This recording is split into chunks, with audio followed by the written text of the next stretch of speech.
Last week, the President of the European Commission, José Manuel Barroso, travelled to the USA to address the first ever high-level meeting on the rule of law at UN headquarters in New York. In his speech, the President pointed out that the topic means a lot to the EU as a union of values and a community of law.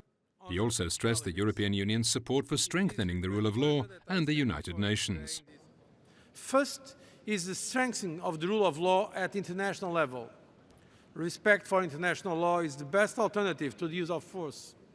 And when use of force is inevitable, it should be legitimized by the international law emanating from this House, the United Nations. Respect for international law is also the best way to guarantee the peaceful settlement of disputes among nations. At a moment when tensions are rising in some regions in the world, international law offers the possibility of cooperative and negotiated solutions. Secondly, he said, we need to do more to uphold international law in the national systems of our member states. We can and will do more to promote transitional justice by working with the UN in conflict and post-conflict situations, he promised. While in New York, President Barroso participated in a number of high-level bilateral meetings. In the presence of EU ministers for foreign affairs, he also inaugurated the new offices of the European Union delegation in New York.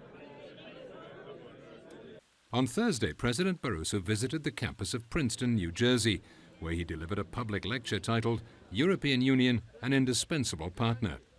Speaking at the Woodrow Wilson School of Public and International Affairs in front of academics and students, he emphasized the mutual interdependence of the USA and Europe in trade and their shared responsibility for addressing various global challenges. The transatlantic relationship accounts for half of global economic output and nearly $1 trillion in goods and services trade, and supports millions of jobs on both sides of the Atlantic.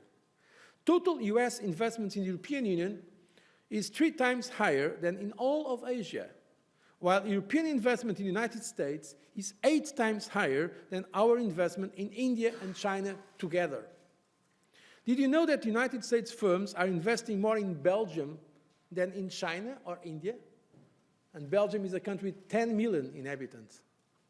That United States investments into Brazil, China and India taken together are less than half of United States flows to the Netherlands alone. Still, there is more to be done to deepen and broaden our ties.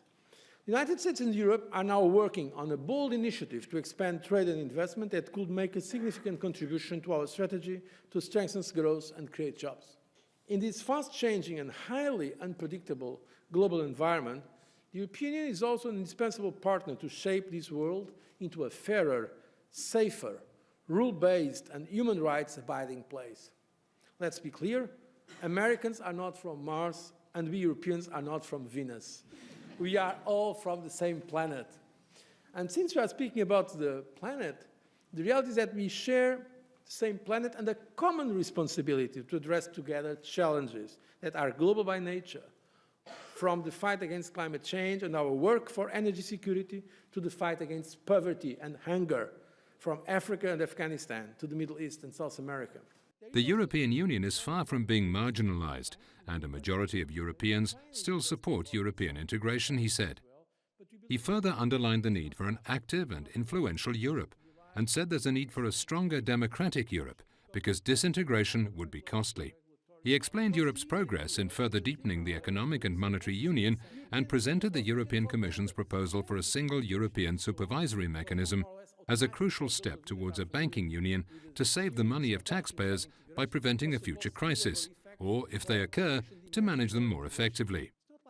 Answering a question from a student about the threats from rising nationalism in some European countries, President Barroso said the way to counter it is using political leadership and more democracy.